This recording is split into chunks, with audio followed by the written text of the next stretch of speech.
On today's episode of the John Campea Show podcast is not just actors and writers, but theater workers have actually started voting to unionize. Also, the Taylor Swift concert destroyed all kinds of box office records, but it didn't quite live up to the projections that they set. We're going to talk about why. Also, there's a story going around as a result of a new book that the MCU could be looking at hard or soft rebooting after Avengers 6. Millie Bobby Brown is saying she's ready to get out of Stranger Things because it's holding her back from doing projects she's actually passionate about.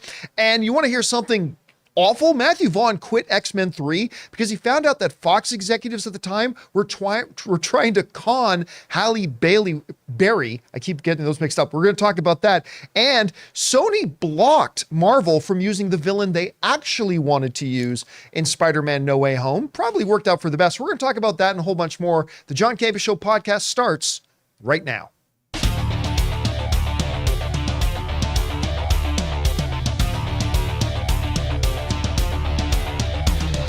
Well, greetings and salutations, everybody. Welcome to the best damn movie-related show on the planet Earth, the John Campea Show podcast, coming to you from right here in our quaint little studio, brought to you in part by our good friends at Mint Mobile. I'm, of course, your host, John Campea, and it is an awesome honor and privilege, as it is every day, to have you, our international friends, gather around so we talk about our favorite things in the world, movies and movie news, TV and streaming, and all sorts of good things, not just giving you our opinions, but giving you some information and context so you guys can form your own well-informed opinions, whether they're the same or completely different from ours. I'm joined in studio today by Ray Ora. Hey. We got Jonathan Voico here. He's all hyped up on that Godzilla trailer. Writer, director, producer Robert Meyer Burnett is here. Freshly swifted. Freshly, a newborn Swiftie is here. And most importantly, you guys are here. Thanks so much for making this show part of your day. Here's how today's show is going to go, guys. We're going to start off by going through those predetermined topics that I just listed off. And then in the last part of the show, we're going to take your comments and questions. Now, we've already asked our beloved YouTube channel members who are supporters of our channel to fire in some topics. So we're going to get through as many of those as we can. But if you guys are watching live right now, and you do have to be watching live, you can actually use the super chat feature and fire in some topics and questions. And we'll get to those at the end of the video, as long as, you know, they're topics and questions that are appropriate for us to be addressing on the show. All right. Listen, before we get into those main topics, got a couple of quick stories here, if you want, that we're going to go through quick. I feel like we need background music. Ray, drop some beatbox here. Well, it's so good. That's good, but we're going to get demonetized, so don't do that anymore. That's All why right. we had to bring it down. Some quick stories, starting off with this. Kevin Spacey, his first new film that he's been involved with called, I believe it's called Control, was scheduled to have its debut at a London movie theater, have its premiere there. But when the London movie theater found out that Kevin Spacey is a part of the movie, they wrote an op-ed and basically let them know, we don't want to host your movie anymore. Now, this is going to be the first movie that Kevin Spacey is a part of ever since getting cleared on sexual assault charges. But still, the movie theater doesn't want to be associated with what he's got going on, even though it's a very, very small part. You only hear his voice on phone calls in the movie, apparently.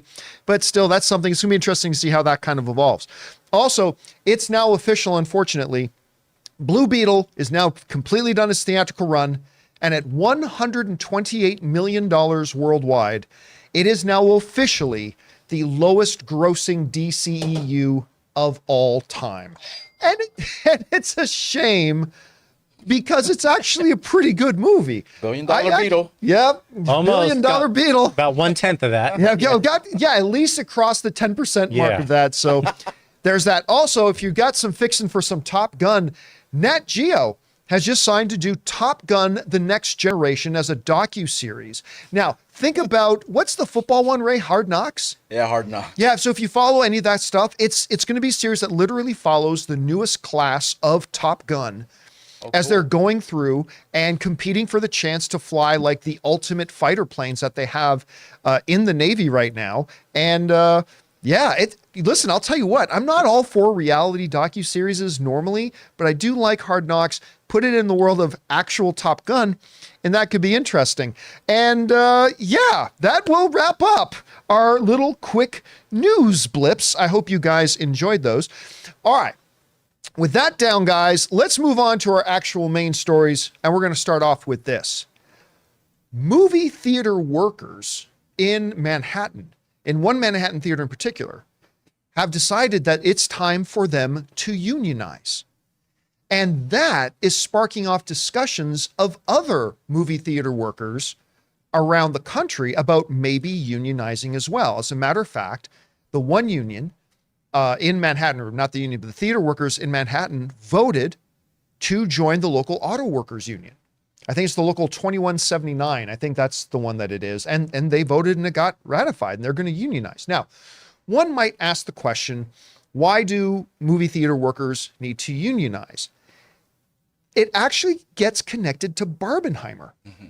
Now, Barbenheimer happened and it was great for the theaters. It packed all the theaters, all that kind of stuff. But apparently, as is common for a lot of movie theaters, they understaffed, which puts a lot of pressure on the people working there. And if you've ever been to a movie theater, you have most likely seen a customer berating and pretty much abusing movie theater staff. I really should apologize for that. I had a little too much to drink. I'm sorry. Anyway, this comes to us from the Associated Press that write the following.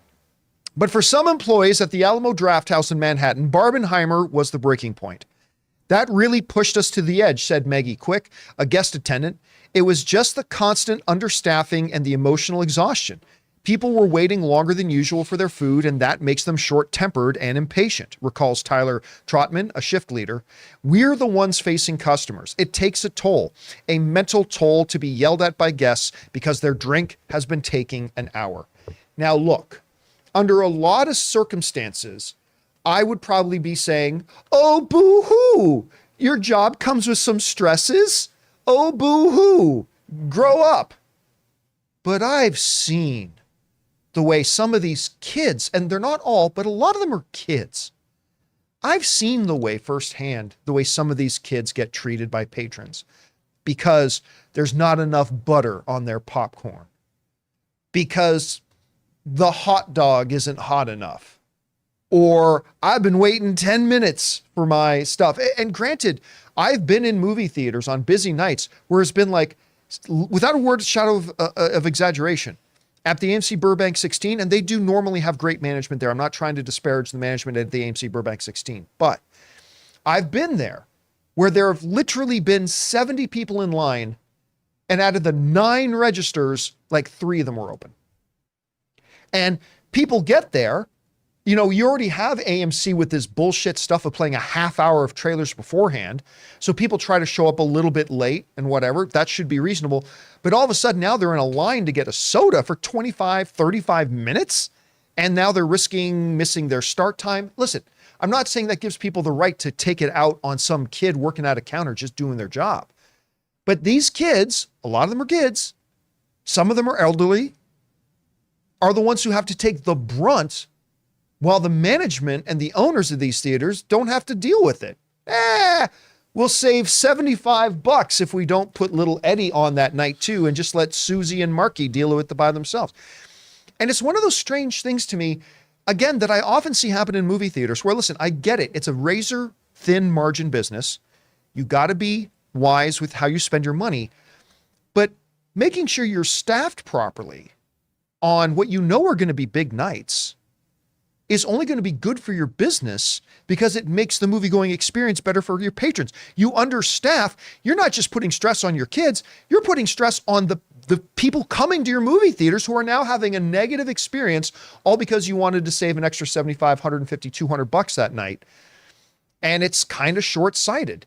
So I got to tell you, if I hadn't seen it for myself, I'd be going, why are movie theater workers unionizing? But I've seen it and you've seen it. And I kind of get it. And honestly, Rob, I think this is something that's going to go wide. I think in a year from now, it's going to be pretty common to find out more areas, more zones in the North American box office are going to start unionizing with their theater workers. I don't know. You heard about this. What do you think? Well, I'm kind of two minds about this, John. On one hand, you know, movie theaters need all the help they can get. But on the other hand, they make predominantly the most amount of money with their refreshments, with 100% they do. You know, whether it's sodas, so I would think that, and to anticipate the rush, you know, restaurants anticipate a rush. And when you have, I quite enjoy the Alamo Drafthouse, and they provide a premium service in addition to just having a refreshment stand. You can order food in. They actually have a real restaurant there where they're cooking foods for people. So that takes a long time. And when you're in New York City, it's heightened. And it's all polite people in New York City. Like, we know that for a fact, right? All the politest people in the world. So on one hand, movie theaters are hanging by a thread. But on the other hand, if you say you're going to provide a service to your patrons, you have to provide that service. That's a minimum expectation of the business that you're running. And like you said, people who are retired are going back to work, so they have something to do working in movie theaters, and it's younger kids. It's a great entry-level position, and there aren't as many entry-level jobs as there used to be. Movie theaters are a great place to work because you have a crew of people. You learn a certain set of social skills and political skills, so it's a great place to work. It's a fun place to work, and you get free movies. So I think that fighting for a fair wage is not ever a bad thing. And I just hope that movie theaters look at it as a way to increase the product that they're giving to the public. Let's make the experience better. AMC's certainly done that with their projection. Yeah. And their seating. They spent the billions of dollars to do that. And now what you need to do, don't forget the people that are the first line of defense to make sure your patrons have a great experience.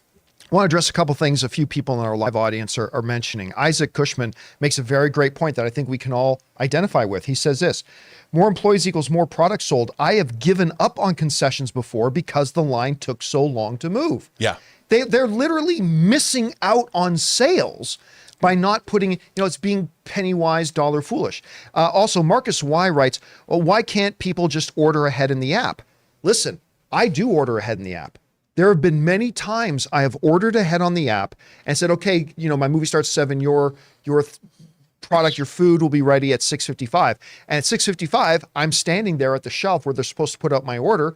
7, 7:05, 7:10, 7:15 comes, and it's just that they got slammed with people in line. It doesn't come through. The union isn't necessarily about, the workers here aren't necessarily asking for higher wages. Like, I'm sure they do want higher wages, but the main thing they seem to be is like, just staff us properly.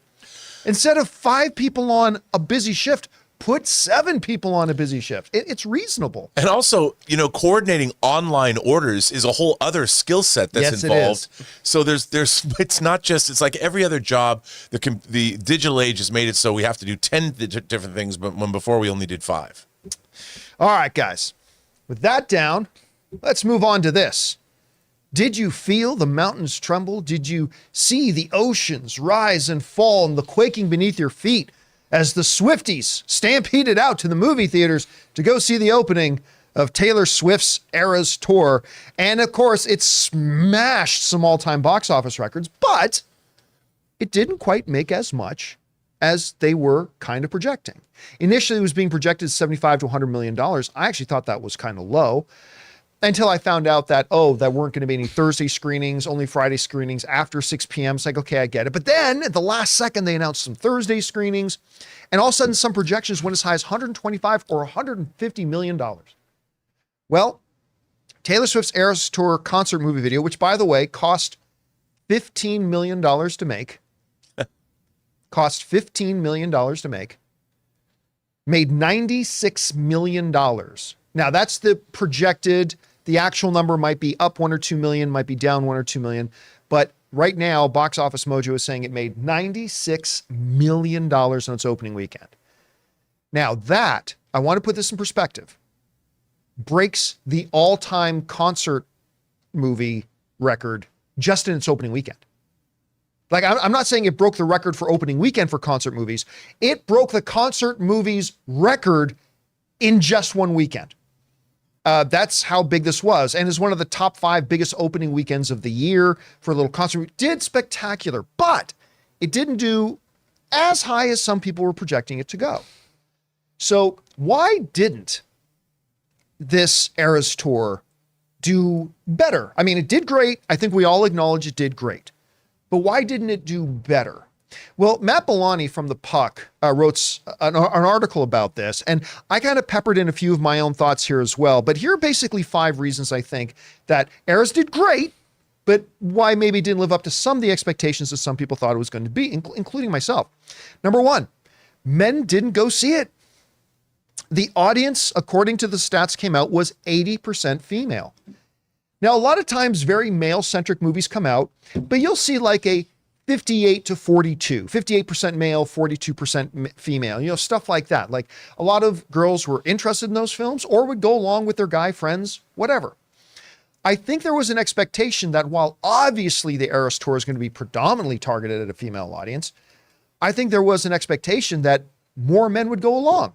Men like Robert Meyer Burnett, who went off to go see the movie this weekend. He just went by himself. Yeah, that would be a great dating pool. Apparently, if there's 8 women for every 2 guys in the theater. But I mean, I think there was an expectation that there would be more of a date factor to go into this. So finish there. The number 2 reason is this. Most tickets were sold in advance. And I think there was 2 things at play. One, there was an impression out there. I know this because I had it myself, that there's no point in trying to get tickets this weekend because everything's sold out.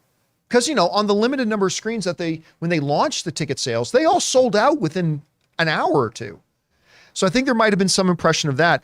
But also, videos Thursday night started circulating on social media of packed theaters with people dancing and singing and screaming in the theaters.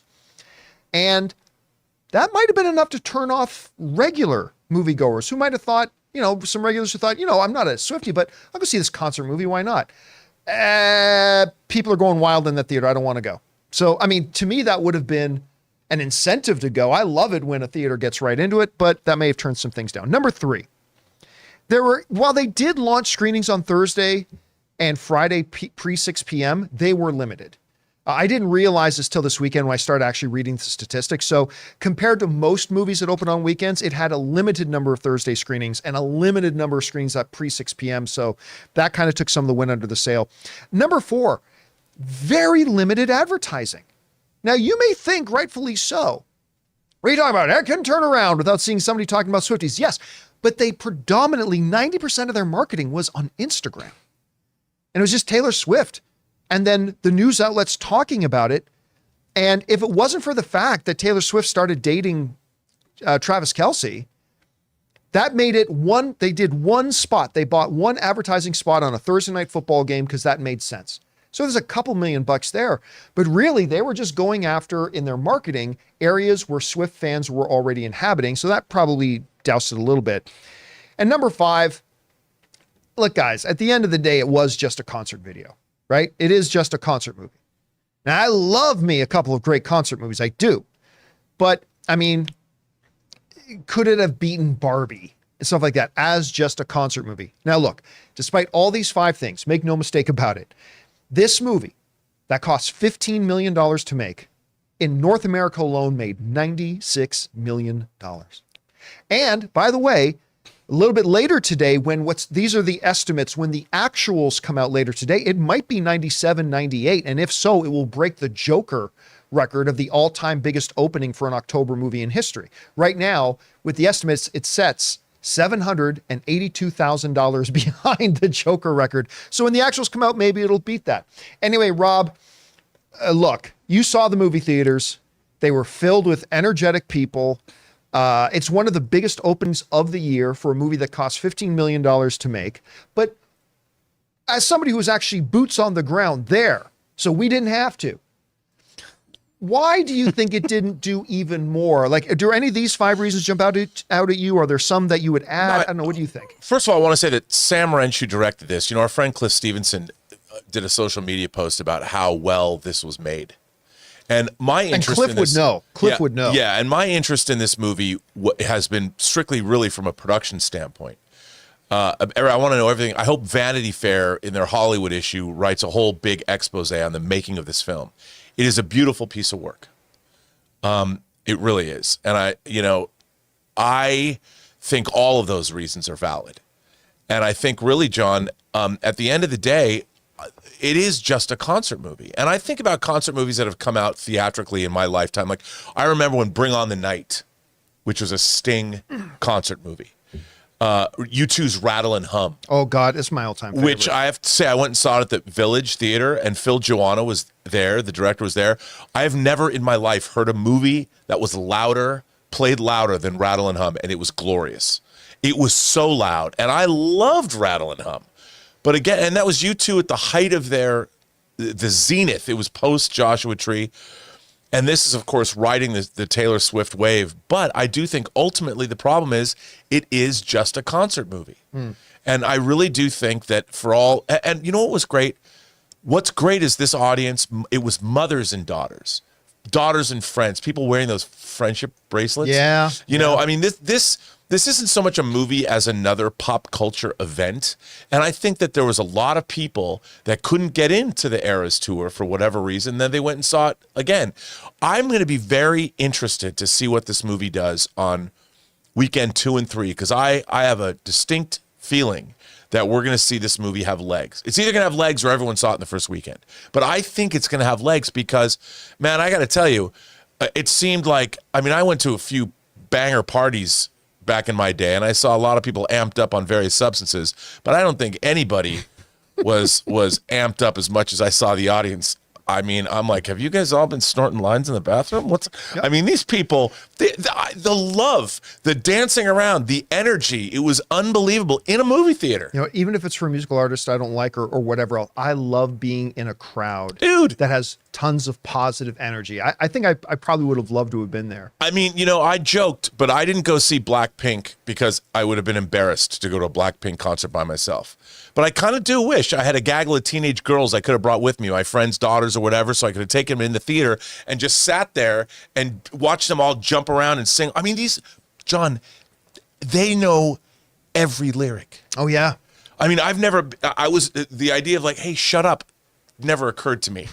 But man, let me tell you, if you're having a bad day, even if you're not a Taylor Swift fan, if you're having a bad day, go see this movie, sit in the back, be unobtrusive, because you'll feel the love and the joy, and it will get to you, and you'll just sit there with a big smile on your face. And I'm not even a Taylor Swift fan, and this movie did not make me a Taylor Swift fan, but damn do I appreciate the love. By the way, I should point this out. So on its opening weekend, the Taylor Swift Eras Tour concert movie made as much as Blue Beetle did in its entire global theatrical run. Blue Beetle made $128 million worldwide in its entire theatrical run. The Taylor Swift Eras Tour made $128 million worldwide on its opening weekend. So who would have go back a year and say the upcoming DC film Blue Beetle, a Taylor Swift concert movie, will make as much as its entire theatrical run in one weekend? I mean, they could have, the entire running, this might have been a one weekend event, and it would still be a monstrously profitable movie. Yep, absolutely. All right, guys. With that down, let's move on to this, shall we? Kevin Feige has made a suggestion that the MCU may actually reboot or soft reboot after Avengers Secret Wars, if that's what Avengers 6 is actually called. But once we get Avengers 6, that they could be using Avengers 6 to actually reboot the property. Now, this is coming from a brand new book that's just come out called, I'm freezing on the name of it. Ray, maybe you can look it up. It's a brand new book called MCU, The Rise of an Empire, or the Growing, whatever it's called, right? So this new book just came out. We're going to be talking about a couple of stories that have been revealed in this book. But one of the ones is that Kevin Feige may actually be considering doing this. Now, this quote that we're about to read is from one of the authors of the book.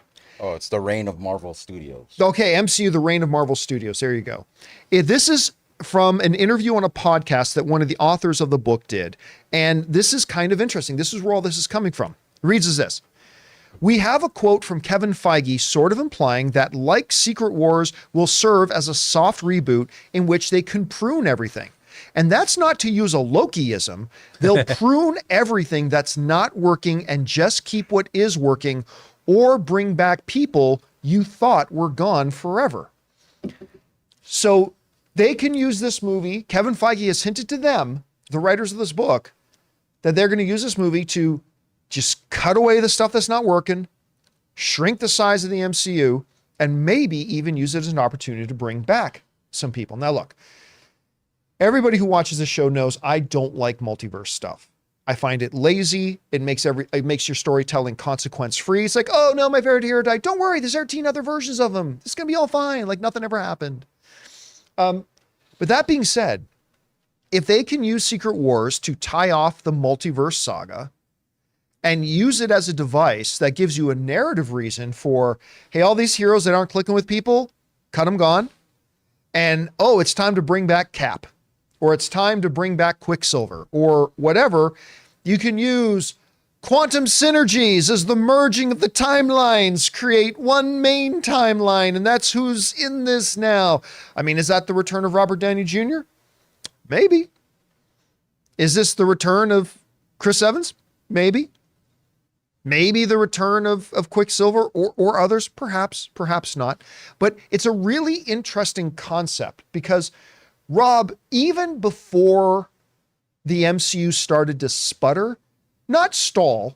I don't think the MCU is stalled. I think it's sputtering. But even before the MCU started sputtering, we've all said that, listen, at some point, this is going to get convoluted. Like, it's just growing at such a huge pace. There's so many connected storylines. You're trying to make everything consistent with canon. We're starting to see the cracks in the armor. Could this be a part of Kevin Feige's blueprint that it's like, listen, we know at some point we're going to need a self-course correction?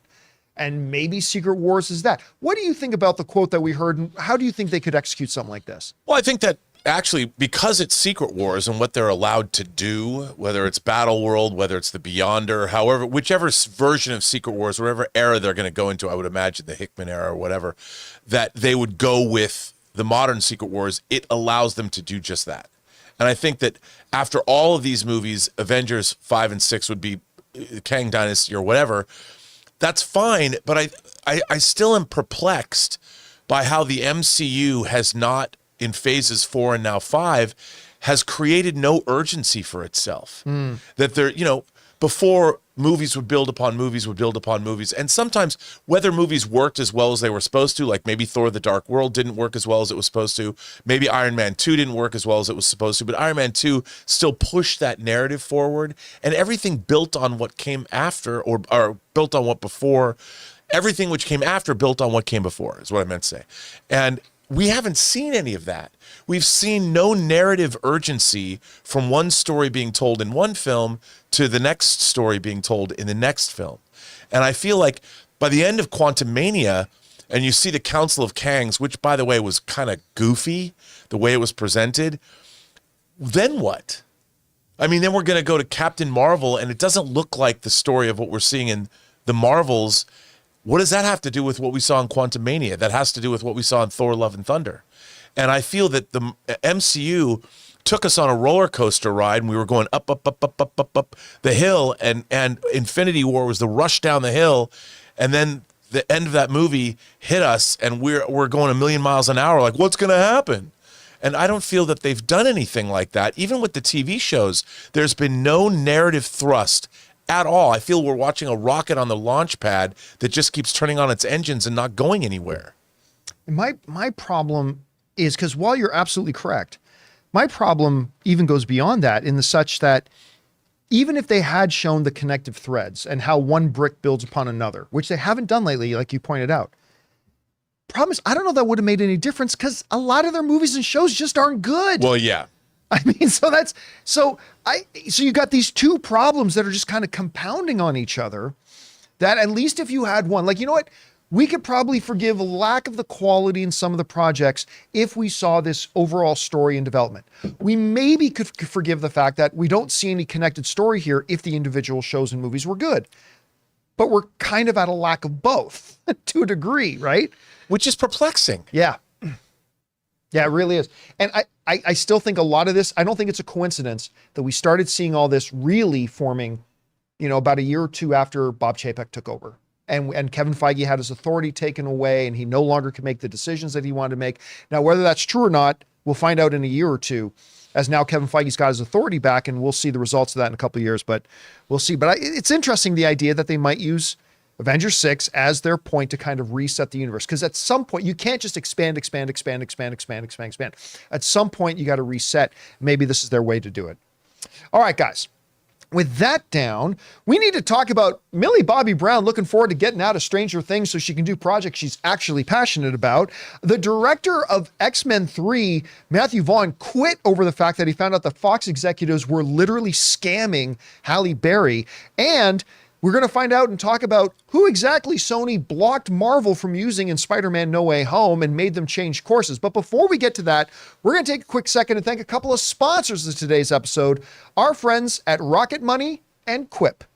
Guys, we want to take a second to thank a sponsor of today's video, Rocket Money. Did you know that the average person has around 12 paid subscriptions and they might not even remember to subscribing to half of those? If you have no idea just how much you're spending each month, you need Rocket Money. It's this great app that tracks all of your expenses so you know exactly where your money is going. I recently just found out that over 80% of people have subscriptions that they've completely forgotten about. Seriously, think about how many free trials you subscribe to that you just probably never canceled. And that's why I'm such a big fan of Rocket Money, because I was one of those people. When I signed up to Rocket Money, I was stunned to find out that a gym I had belonged to in another city I lived in, I had still been paying my dues to for over 2 years. Also, that music subscription service I use, yeah, I forgot I was subscribed to 2 other ones. That's where Rocket Money comes in, because Rocket Money is a personal finance app that finds and cancels your unwanted subscriptions, monitors your spending, and helps you lower your bills all in one place. With over 3 million users and counting, Rocket Money customers have saved on average of $720 a year. So stop wasting money on things you don't use. Cancel your unwanted subscriptions and manage your money the easy way by going to rocketmoney.com/Campea. That's rocketmoney.com/Campea. rocketmoney.com/Campea. Guys, we want to take a second to thank a sponsor of today's video, Quip. Guys, good health starts with good habits, and Quip makes taking care of your oral health easy by delivering all the oral care essentials that you need to care for your mouth. They've got an incredible electric toothbrush with timed sonic vibrations with 30-second pulses to guide a dentist-recommended 2-minute clean. Guys, it's my favorite toothbrush I've ever owned. And who likes flossing? I don't, but this water flosser hits all the right spots with gentle or deep cleaning pressure at the touch of a button. But guys, then there was an additional surprise. Quip also supplies mints and gums that are fantastic. Every time you pop one of their new mints, you'll be caring for your mouth inside and out. Bold mint flavor keeps your breath confidently fresh, and you'll get a boost of vitamin D. And their gum prevents cavities and freshens breath when chewed for like 20 minutes after eating. It's sugar-free, is tooth-friendly, and has 0 calories. So guys, if you go to getquip.com/Campea right now, you'll get 20% off any electric toothbrush, mint and gum dispenser, and water flosser. That's your 20% off any electric toothbrush, mint and gum dispenser, water floss at getquip.com/Campea. Spelled GETQUIP.com/Campea. Quip, the good habits company. And thank you to our friends at Rocket Money for saving me a lot of money, and Quip for making oral health care a joy, for sponsoring this episode of the John Campea Show podcast. Okay, guys, with that down, let's move on to this, shall we? Millie Bobby Brown is become a big celebrity, clearly as a result of Stranger Things. We've seen her in things like Enola Holmes, Godzilla. She's got other projects she's looking forward to. And, you know, I've seen her interviewed a lot, and I've never met her myself, but she seems very likable, super energetic. There's a lot of things to like about her and a lot of reasons why people would cheer for her. And I like her. I do. I like Millie Bobby Brown. However, I also have to say that I have a little bit of a pet peeve when it comes to celebrities disparaging or maybe backhanded insulting the things that got them famous in the first place. Now, I can't remember the actress's name off the top of my head, but there was that actress who was in Fresh Off the Boat, and then she got the role in Crazy Rich Asians, and there was like, I want to get out of that Fresh Off the Boat. It's like, excuse me, nobody would even know who you are if it wasn't for Fresh. Maybe you show a little bit of gratitude for it. Well, Millie Bobby Brown kind of just made a statement that grades me the wrong way. This comes to us from IndieWire, where they wrote this. As Stranger Things Season 5 marks the final season of the viral series, Millie Bobby Brown said in a Glamour cover story that she is ready to wrap up that chapter of her life. When you're ready, you're like, all right, let's do this. Let's tackle this last senior year and let's get out of here, Brown said.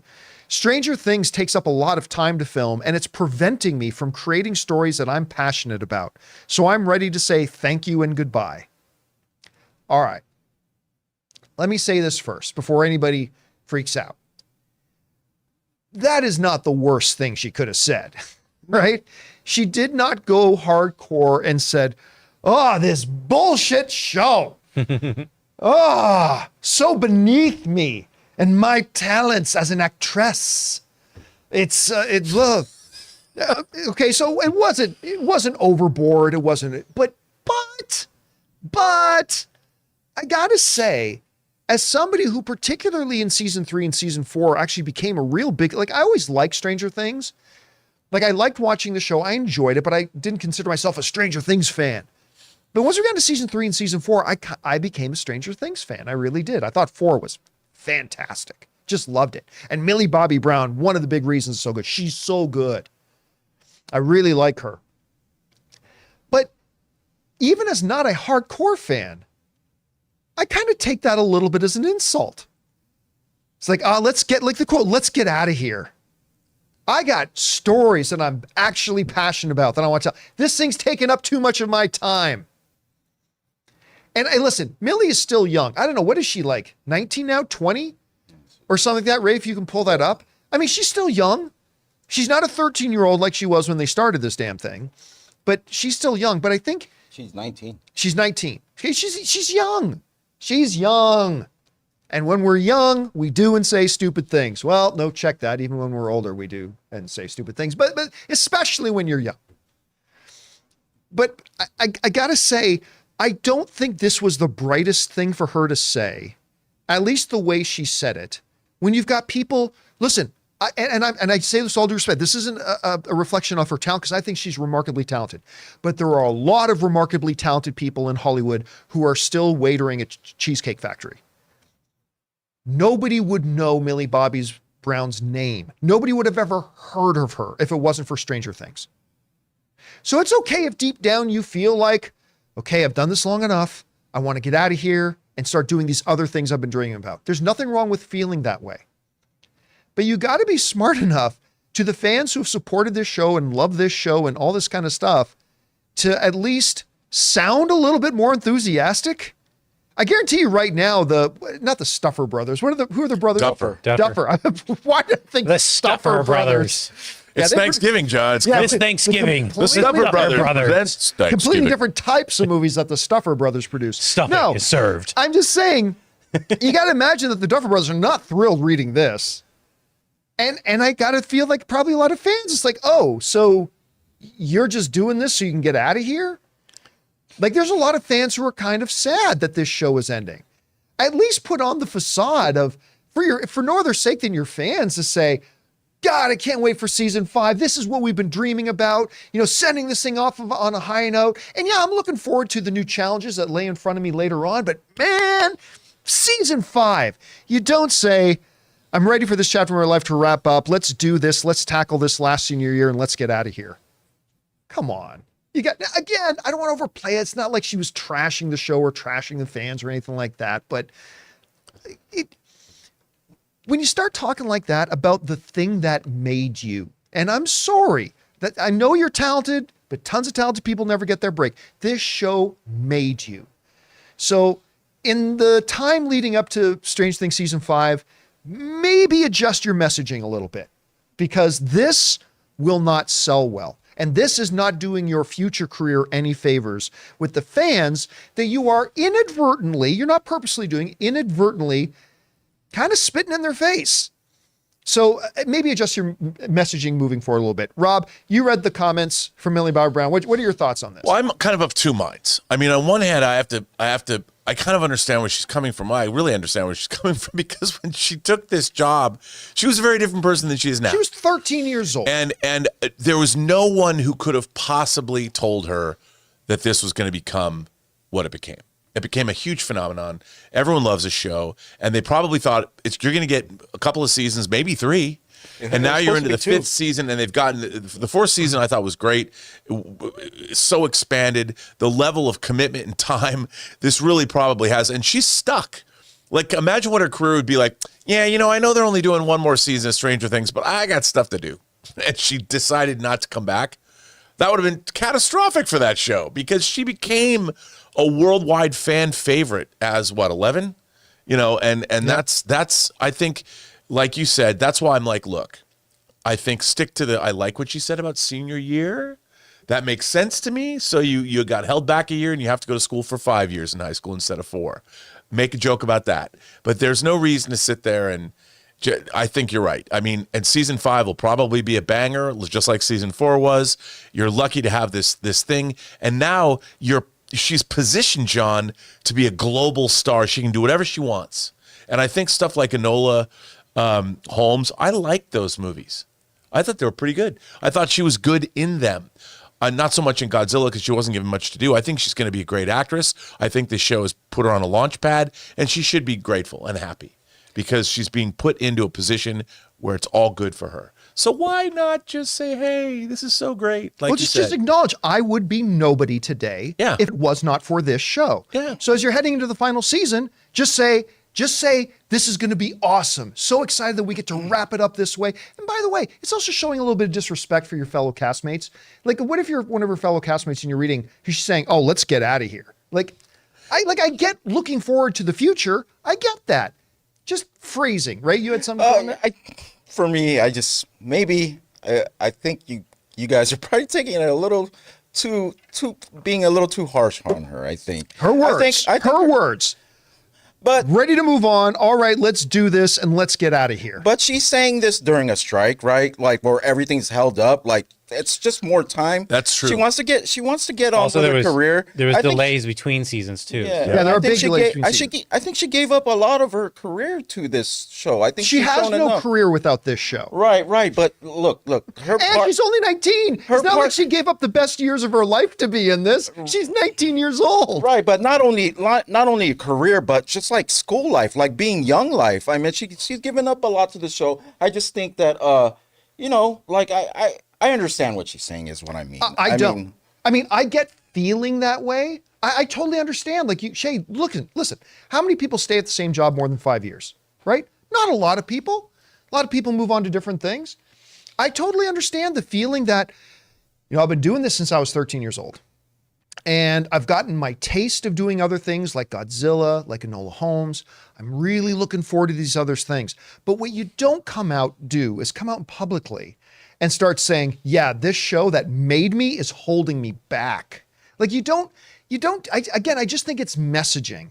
I just think she's just got to realign and think about what she's saying and how she's saying it. Again, I like her. I personally like her. I think she's really good. And I think she's got a future ahead of her, but she's got to stop saying stuff like this, I think. So anyway, that's just I think everybody's going to have a different take on it, but that's just kind of mine. All right. With that down, let's move on to this, shall we? This is disgusting, this story. Absolutely disgusting. Now, Matthew Vaughn, who is a terrific director, did X-Men First Class that a lot of people loved, and a lot of other movies that I absolutely love that he's done. Well, a lot of you might remember that he was signed on to direct X-Men 3. I believe it was called Last Stand. Yep. X-Men 3 Last Stand. And then, due to scheduling conflicts, and that's the phrase that was given at the time, he had to move on from that, and the Rush Hour director, Brett Ratner, had to step in and direct that film. By the way, the worst of the X-Men films, but better than its reputation. It had some things going. That last big battle scene when Magneto is flying like the torn up piece of the bridge and bringing all the other mutants over, like it had its moments. I thought Beast was great in that. Whatever. I call it X-Men My Last Straw. X-Men My Last Straw. So he was supposed to do it, but now we found out really why Matthew Vaughn left. This comes to us from Variety. Said this: one of the main reasons that I quit X-Men 3, and this is a true story, I went to an executive's office, this was when it was being made at Fox, and I saw an X3 script. It was a lot fatter. So I asked, what's this draft? They were like, don't worry about it. So I grabbed it and I opened the first page and it said, Africa, kids dying from no water, and storm creates a thunderstorm to save all these children. They said, this is the Halle Berry script because she hasn't signed on yet.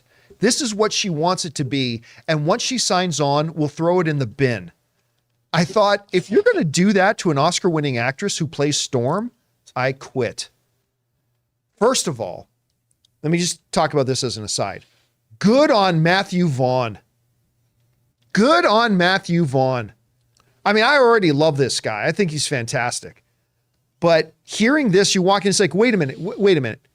You actually had a 200-page script, fake script, written, just so you can con one of the pillar actors in our franchise and an Academy Award winner to defraud them, to trick them into being in the movie? You're going to straight up lie. You're going to present her with this script saying, this is our script, when you know full well it's not, and you're just lying to them? If you're going to do that to her, what are you going to do to me?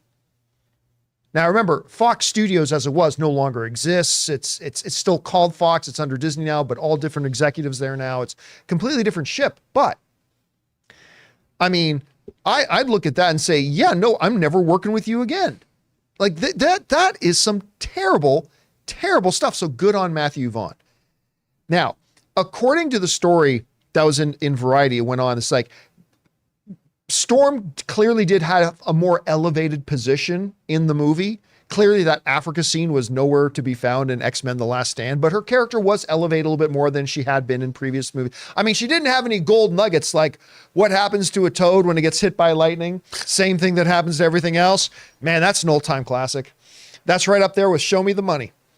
But, I mean, it's just, I read that today, Rob. Like, we all know the studios and executives. Look, let's face it, everyone in Hollywood, actors, writers, directors, studio executives, whatever, they can all stab a lot of backs to get what they want. I get it. But this, to me, I found particularly despicable. What did you think about when you read this? Well, yeah, it was not good, John. And I will say this, what I found interesting about this was when I was hired to do the X-Men and X-Men 2 special features, there was a thought, the X-Men was called X-Men 1.5.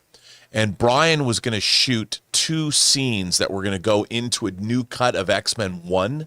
One of them was Storm's origin. So I'm wondering, because it was written, did they repurpose those things? And also Cyclops' origin was going to be dealt with. And they took that stuff out of the X-Men 1.5 stuff because studios repurpose material. And they created this draft. But even so, the idea that they would trick an actor, an Oscar-winning actor, get them to sign on, and once the contract is dry, the I's are dotted, the T's are crossed, that they would pull something like this? What do they think the actor's going to do? I mean, and by the way, this kind of thinking tends to dominate Hollywood. And it makes no sense. I've seen this kind of thinking get in the way of so many projects. And you hear something like this, like Matthew Vaughn, because Matthew Vaughn has his collaborator, I forget her name right off the top of my head, but she frequently writes with him. And the two of them together have written some great material. And I'm sure this was wildly offensive to him. Wildly offensive. And he, like you said, he'd be like, I can't even imagine what he was thinking. Like, you really would try and, do you think that she's not going to understand? Like, it's the thinking that you're going to get away with that? You think you're not going to cause a problem that's going to come on me as the director of the movie? You're an idiot. So this kind of behavior is unacceptable on any level. Yeah, I don't get it. And, you know, it reminds me of something. I shouldn't tell this story, but I will. But I'm going to keep it as vague as I can. So back in my either AMC or Collider days, I was approached by another company to come and take over something else. And I remember in my first conversation with them, it was, that's really odd because I knew the person who was currently running it. And I said, that's rather odd because I just talked to them like 2 weeks ago. I had no idea they were leaving. And their EVP said to me, well, they don't know they're leaving. And I remember I went and talked to Ann about it. And I went back to them and I said, well, like, here's the thing. Look, the offer looks nice and all that kind of stuff. But the very fact that you reached out and you're talking to me when this person doesn't even know you're replacing them. I said, look, all due respect, but you're not the type of person I want to be working for. I don't think I'd want to work for you because I don't think I'd ever trust. I didn't tell them this word for word, but in my head, I'm thinking, I don't think I'd ever trust a single thing you'd ever tell me. You can make me all these guarantees right now. I have full creative control, blah, blah, blah. But why should I believe you now? You're going behind somebody else's back. What are you going to do to me? So, I mean, and maybe that's why when I read this story, it like kind of touched a nerve with me a little bit. It's like, ooh, that's despicable. And then they went on to build Cast Media. with a K. K with a cast. They went on to form the empire. It is Cast Media. I'm sure my $100,000 check is going to show up any day now. All right. Guys, with that down, let's move on to this, shall we? You know, that new book that's just come out here that we referenced a little bit earlier, MCU, The Reign of Marvel Studios. Another really interesting little thing came out in that, which was that Spider-Man No Way Home, one of the biggest box office hits in the history of cinema, was actually supposed to be a very different movie. The movie that the writers of the film were intended to make initially was going to be Spider-Man versus Kraven the Hunter. That was the movie they wanted to do. And apparently Sony stepped in and said, no, because we got other plans. This comes to us from Screen Rant, who write the following. According to MCU, The Reign of Marvel Studios book, Marvel was not allowed to use Kraven the Hunter in Spider-Man No Way Home due to Sony's plans for the villain. The book reveals that Spider-Man No Way Home writers Chris McKenna and Eric Summers pitched Kraven as the villain of the film, only to hear that Kraven was unavailable until Sony established him in a solo movie. And again, that comes to us from Screen Rant. Now, look, hindsight is 2020. We can now look back and say, well, everything worked out just fine. They decided to bring in, Toby and Andrew. They decided to bring back the other villains from the older films. And they made a thing that had one of the biggest box office successes opening weekends in cinematic history. And I think, the 5th or 6th or 7th biggest film ever in the history of Hollywood of Spider-Man No Way Home. Made 2 point some odd billion or got close to that, whatever. 1.9 billion. 1.9 got close to 2 billion is what I should say. Opening was 260 million. $260 million opening weekend. Made more than the previous 7 or 8 DCEU films together. Combined. Yeah. In one weekend. No, I mean, it was just finesse. So clearly it all worked out just fine. But it does still kind of show the back and forth relationship that Sony and Marvel has when it comes to the Spider-Man property, because look, everybody forgets that Sony still wields a lot of the power in that relationship. And it's right that they do. The character rights, movie rights belong to them. They are the distributors of the film. They control these characters, and they had a vision for something. And listen, I got to tell you too, despite what a lot of people say about the trailer and whatever, I am actually quite curious about this Kraven movie. I got more interested in when we started hearing the real synopsis of it, because there was some fake stuff going around. But once we heard the real synopsis, I'm like, this could be good. It could be a total disaster. It's either going to be the next Spider-Man Into the Spider-Verse, or it's going to be the next Morbius. Which one? I don't know. We'll see. But Rob, at the end of the day, it sounded like, hey, no biggie. Sony said no to something they had every right to say no to. Plan B worked out just fine for Sony, Marvel, and everybody else. But when you hear a story like this, what are the thoughts that come to your mind? Well, on one hand, it's nice to know they were planning in advance. Yeah. I mean, that's what I took away from this, which I think is good. It makes sense to me that they wanted to keep this character back. Obviously, when you think of great Spider-Man villains that could actually carry an antagonist that could carry a movie that's worthy of that, Kraven is one of those antagonists. And the fact that they decided he was enough of an antagonist to make a Kraven origin movie shows that's true. And look, you and I have both kind of enjoyed the trailers for what we've seen from Kraven. I have. I know others haven't, and that's cool, but I think there's potential there. Yeah, I think there's potential there too. And Aaron Taylor Johnson I really like him. I loved him in Bullet Train. I really liked him as Kick-Ass. Well, I'm so glad you brought up Bullet Train. He was so good in that. I loved him in that movie. And he was in another movie based on a Don Winslow novel called Savages that Oliver Stone directed. That he with was Taylor great Kitsch in that. And Ryan Reynolds' wife. Ryan Reynolds' wife too. I mean, I really like that movie. I really am a huge Don Winslow fan. And look, I really like this actor. It's a bummer. But then again, would the movie have been as good? I don't know. And if they had I liked the fact that they brought back these previously existing villains. If they had added Kraven into that mix, it might not have been so good. Somebody in the live chat is saying they would have given him a fake script to trick him into joining. Let's not forget too that the upcoming Spider-Man 2 game is coming out October 20th on the PlayStation 5, and it features Kraven as the main a part villain. of it. Yeah. So it's a great time for this story to come out. So I'll focus on Kraven right now. I mean, Sony is going to really go hard on the marketing for that. And if this game is anywhere near as successful as the first game was, they're going to leverage that to spin off into some marketing hype for the Kraven movie whenever that movie actually does end up coming out. All right, guys. With that all down, we are now going to move over and start taking your questions. If you got a question or comment, there's still a few minutes to fire them in if you'd like to. But before we get to those, we're going to take a quick moment and thank a couple of more sponsors of today's episode of the John Campea Show podcast, our friends at Fume, and of course, my mobile service provider, and they should be yours, Mint Mobile.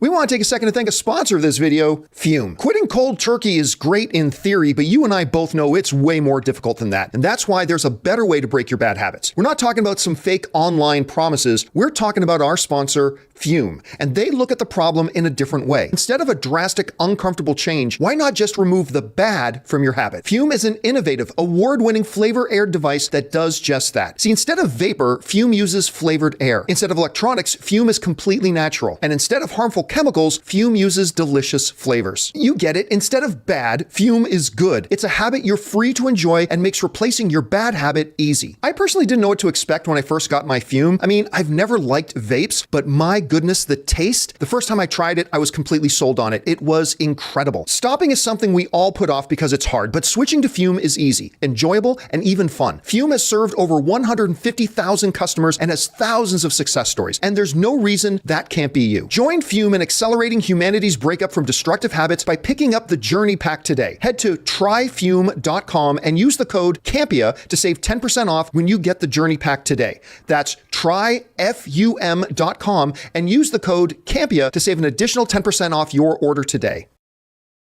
Guys, we want to take a second to thank a sponsor of today's video, Mint Mobile. Signing your life away to a big wireless provider is kind of like being trapped on a roller coaster from hell. Sure, it looks like fun at first. They probably even threw in a free phone, but now you can't get off. Month after month of insane bills and unexpected thrills, like overages and surprise fees. If that sounds like your current big wireless plan, it's time to get off the ride with Mint Mobile. For a limited time, wireless plans from Mint Mobile are just $15 a month. That's unlimited talk, text, and data for just $15 a month. You guys know before I came to Mint Mobile, I was paying triple what I am paying now on the standard big wireless plan, and I will never go back. All plans come with unlimited talk, text, and high-speed data delivered on the nation's largest 5G network. Use your own phone with any Mint Mobile plan and bring your phone number along with all your existing contacts. To get your new unlimited wireless plan for just $15 a month and get the plan shipped right to your door for free, go to mintmobile.com/Campea. That's mintmobile.com/Campea. Cut your wireless bill to just $15 a month at mintmobile.com/Campea. And thank you to our friends at Fume and Mint Mobile for sponsoring this episode. All right, guys, let's get over to your questions here, shall we? Jonathan, what do we got up first? Oh, first up, yeah, let's do this. All right. Thomas Bombadil writes, "Hi, team. The new trailer for Monarch was awesome. Ray agrees.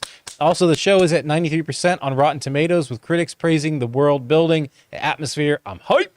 I am stoked for this show. I was interested in the show before, but not super excited. I am now super excited. This looks so good. And it starts what, early November, later this month? I'm trying to look that up right now. But I know it's soon. It's coming out soon. I can't remember the exact date. But I mean, Rob, this has looked more movie quality for an Apple TV Plus show than Marvel's MCU stuff on Disney Plus looks. I mean, it looks phenomenal. What are you thinking? Dude, I can't even begin to tell you. The end of 2023 is the big G is back. The big G, baby. I'm not talking about Andrew Tate. I'm talking about Godzilla. What? I'm telling you. Oh my. The top G is Godzilla. Because not only do we have the Monarch series, but you also have Godzilla -1 coming to theaters. The great Toho Godzilla film, that looks like which the two projects are not connected, just so everybody knows.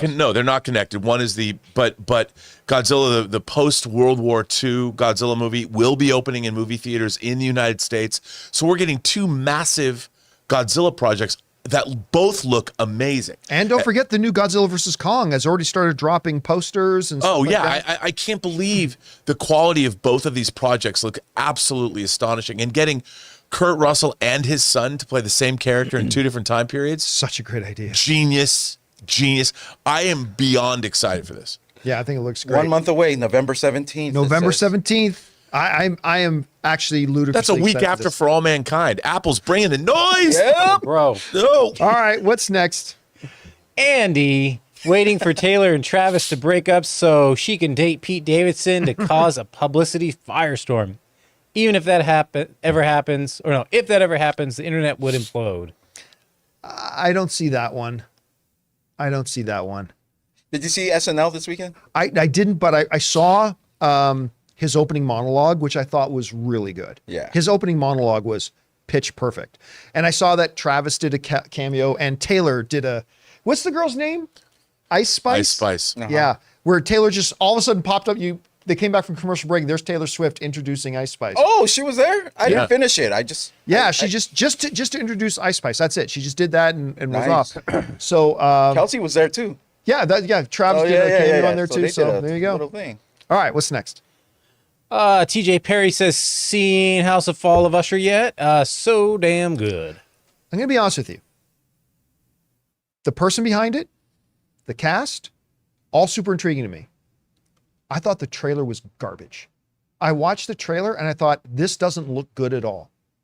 And so, again, I'm not saying the show isn't good at all because I haven't seen it, but the trailer was nonsense. And I was like, not interested.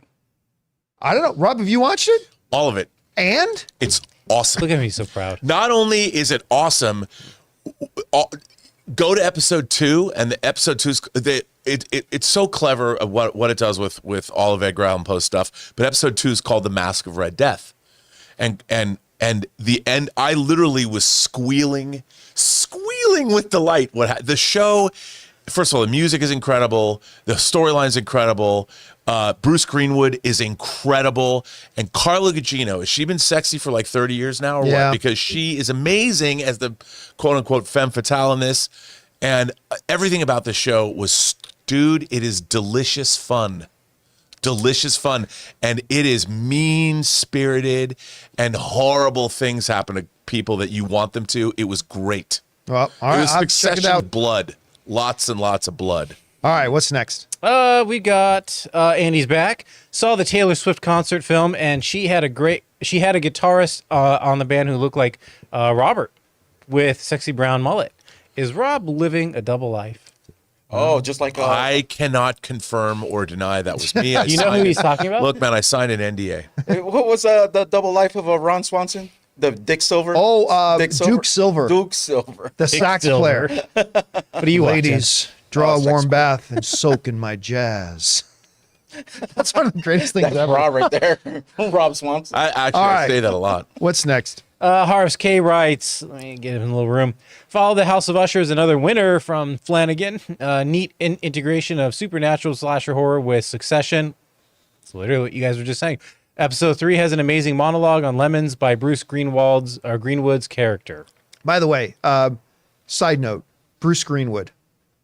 Whenever he pulls a Michael Caine and decides to retire from acting, I think at that point people will finally start to appreciate how good this guy is. He's one of these guys who elevates every movie he's ever appeared in. Everybody knows his face. Most average fans don't know his name. But all he does is bring it in everything. He's wonderful. This show is peak Greenwood. And I've been a fan of his seeing him in Adam Egoyan's, what was it, Exotica? Exotica, the film about the strip club. He's going back. I think he's a big Canadian kid. Oh, I didn't know that. Because he started out in Canadian making movies with Adam Egoyan. So he's so good. He's so good in this show. You'll love it. You'll love it. All right, what's next? David Cushmore says, is James Cameron going to do a Terminator film or an Alien film? What is next for these franchise films? Well, Alien is getting, what's his name, is doing the...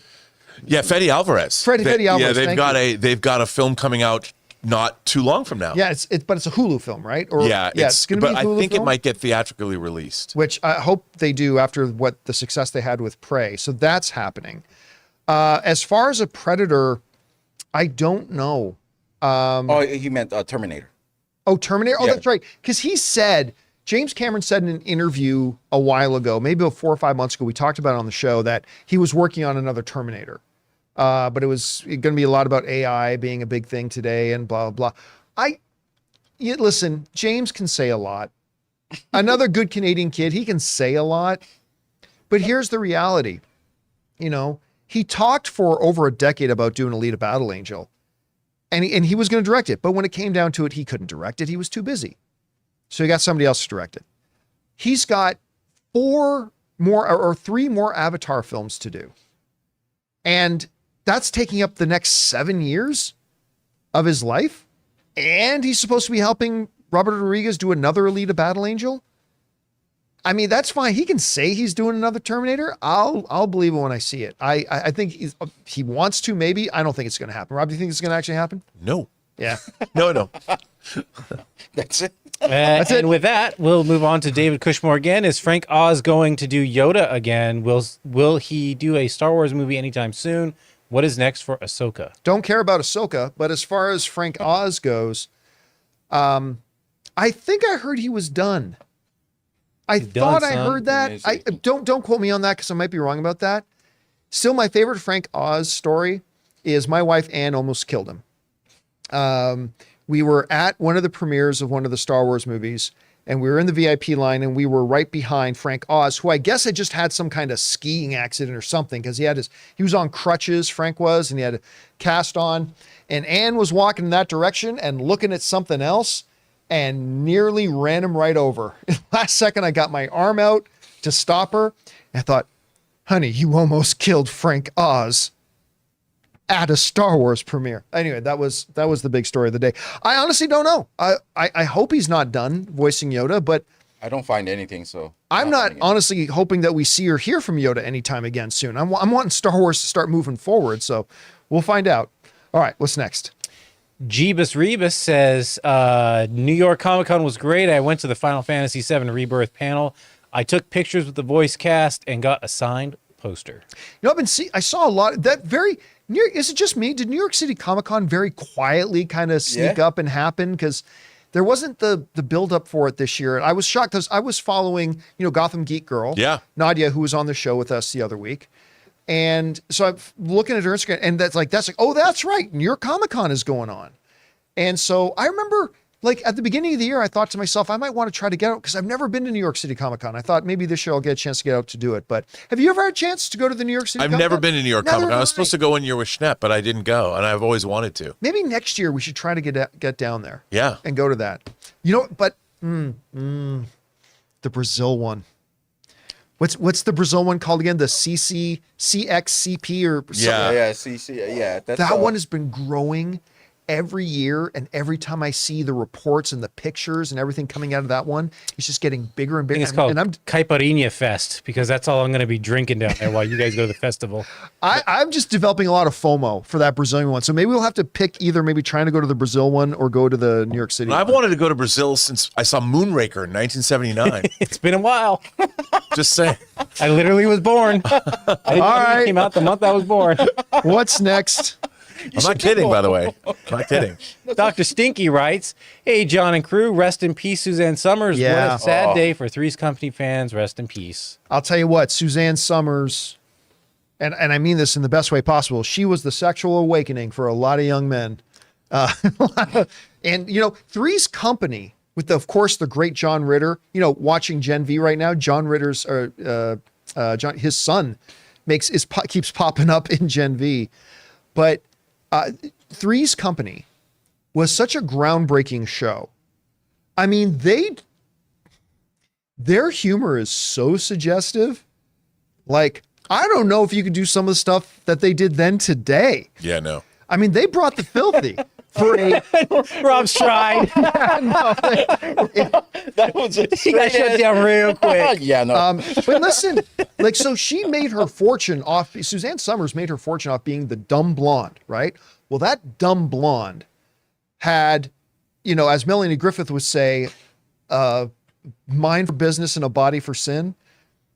She had a brilliant business mind. She went on to make her real fortune, with her various. Well, Thigh Master was one of them, but she wrote a lot of health stuff. And then she had another sitcom that she did with the dude from Dallas. for a couple seasons, and she just was always an active businesswoman, made her fortune, and I was really surprised when I heard that she had passed away. And American Graffiti is coming out in 4K, and she made that great moment. That's in American Graffiti. Totally forgot about that. She was the dream girl and the angel in American Graffiti. All right, what's next? Mike says, "Hi all. I just read that Michael Fassbender doesn't blink at all in his portrayal of a hitman in The Killer. What's an interesting fact about an actor's performance that surprised you?" Nothing, really. I mean, that sounds interesting to me. I don't think I'll notice it in the movie, but I am really looking forward to that movie. I think De Niro putting on all that weight to do Raging Bull was surprising. Oh. I mean, and now we have people putting on weight all the time, but at the time when De Niro was, because he was always so trim. Yeah, you look at him in Taxi Driver. Yeah, really trim. And then Raging Bull was not very long after Taxi Driver, and he really put on the pounds and really committed. Now actors do that kind of stuff all the time, but at the time it was surprising to me. All right, what's next? Spying Mentor says, thoughts on Matthew Vaughn trying to do a Kick-Ass reboot? I don't think it can work. I think they did Kick-Ass. It was great. It wasn't long enough ago. I mean, look, yeah, someday you can reboot it. I think now is way too soon. Yep. You're going to have a real hard time. Look, the magic they caught with Hit Girl was powerful and great. And honestly, I'm going to say this too, and a lot of people disagree with me when I say it, but I'm going to continue to say it. Everybody underestimated just how important Nicolas Cage's Big Daddy was in that first one. Because when the second one came around, it wasn't just that the movie wasn't quite as good as the first one. It's still good. Don't get me wrong. I'm not bad talking Kick-Ass 2. I like it, but it wasn't as good as the first one. And one of the things that really stuck out, there was an entire dimension that Nicolas Cage as Big Daddy brought to that movie and brought to that world that you really felt the absence of it when it was gone. And number one, you're never going to find somebody who can recapture that as like Nick Cage doing Big Daddy. And what was the name of the girl who played Hit Girl again? Chloe Grace Moretz. Yeah, Chloe Grace Moretz, who's gone on to become a really good actress in her own right. But her as Hit Girl, like the two of them made that movie, and it hasn't been long enough, so I don't think it'll happen. I don't know, Rob, do you think we're going to get one? No. No. I do not. I think, have you seen the trailer for Matthew Vaughn's new movie, Argyle? Oh, yes. Yes. That looks incredible. Henry Cavill? I can't wait to see that movie. I'm like, that looks like the perfect distillation of like that Sandra Bullock movie. It's a little bit I was thinking of the same thing. Lost City, Romancing the Stone. Yeah. Actually, that's really the mix. There's a mix of Romancing the Stone and Lost City. And then the Nicolas Cage Pedro Pascal movie with a little bit of that. Unbearable Weight of all that stuff. I'm like, it looks so good. I can't wait to see that movie. Yeah, me too. When John Cena grabs, what was it, Dua Lipa? When he grabs her right off the bike with one arm. It's so good. All right, what's next? King Daddy Go writes, hey guys, hope all is well. Just finished the new series, The Fall of the House of Usher, and wow, 10 out of 10 for me. If any of you seen it, and what do you think? Thanks, and bring Yeah, well, we don't need to go over it again, but obviously a lot of people are liking it. Rob loves it. I'm going to have to get on and watch that soon. All right, what's next? Let's see. We got Disgraceful. I thought Disney had bought the rights to Spider-Man back from Sony. What's going on with that? No, that never happened. What happened many years ago was that Sony and Marvel entered into a deal where Sony would allow. They entered into a partnership where Marvel could have Spider-Man in the MCU, but make no mistake, the rights still belong to Sony. Marvel can only do with Spider-Man what Sony allows them to do with Spider-Man. Still belongs to them. They're still the distributors of the film. So yeah, that has never been the case. Marvel never bought the rights to Spider-Man back ever. All right, what's next? Amin writes, in the spirit of Halloween, I've got a question. So I'm not a horror guy. I don't like jump scares, paranormal stuff, or possessed devil storylines, but I do like more suspense type horror films. Any recommendations for films like Get Out, for example, that I would enjoy? Thanks. There was one made just a couple of years ago with Stephen Lang called the blind guy. What's it called? Don't Breathe. Don't Breathe. I was going to say Don't Make a Sound, called Don't Breathe. It's not supernatural, not about a serial killer, but I had my heart in my throat most of that movie. That's one that might be right up your alley. And what was that one that we always forget the name of? The one with the lead actress looks like Barbie. What's her name? And she's like a she's got the same last name as Samara Weaving? Yeah, Samara Weaving. Thank you. It's called Ready or Not? Ready or Not. That's good. And you know, that is a great Ready or Not is movie. it's a great movie. I'll give you an 80s double feature that you can't go wrong with. Nice. Near Dark and The Hitcher. Oh, I remember The Hitcher. Because they're both kind of like Southwest out in the desert. Both of those, even though Near Dark, and Near Dark has the entire half the cast of Aliens in it. And it's directed by Catherine Bigelow. And it's amazing. And so is The Hitcher with Rutger Hauer and C. Thomas Howell. All right, let's get two more in here. What's all next? right, JCSE says, I'm all caught up on Gen V. Man, it's really good. So but I'm good. Convinced that the world of The Boys is possibly the most morally bankrupt fictional world out there. If you can think of a more amoral one, I'm curious to check it out. I can't believe how much I love this world. Yeah. I mean, The Boys came out and surprised us all. Gen V has really leaned into it and done that is really ultimately, Rob, you weren't here when we were talking about this, but especially when you watch this last episode. And by the way, the Puppet Massacre is going to go down as one of the great scenes I've seen on television in a long time. But as I'm watching this latest episode, I think it was episode 4 or 5. I can't remember which episode this was. 5. It was 5.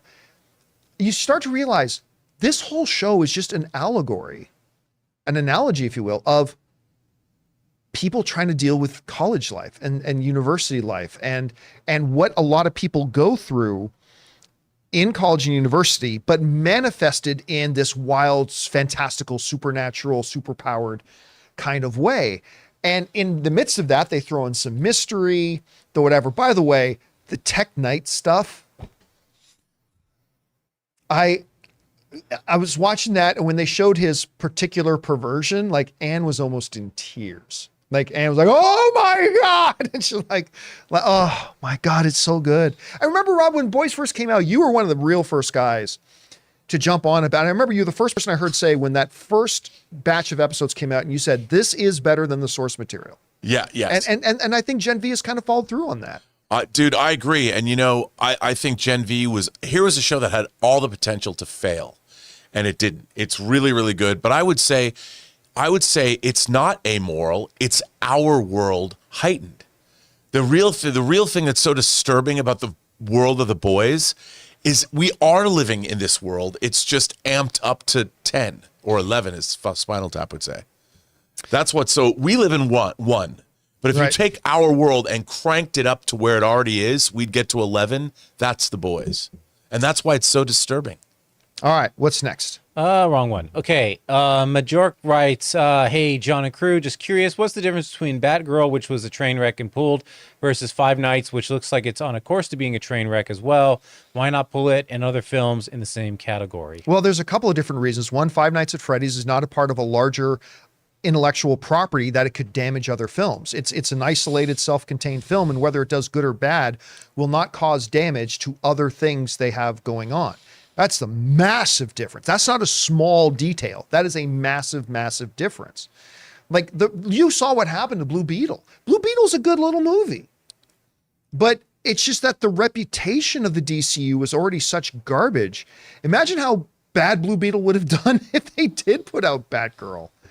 I mean, and from, again, I have only seen snippets of it, but I personally know people, so does Rob, who've actually seen Batgirl. We're not just talking about the reports.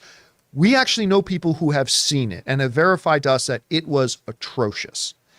And like, why would you put that out? Why would you spend the millions of dollars it was going to take them to finish the film, like in post-production, and then put it out and pay additional licensing and royalties and all that? Why would you do that? And just damage your IP even more.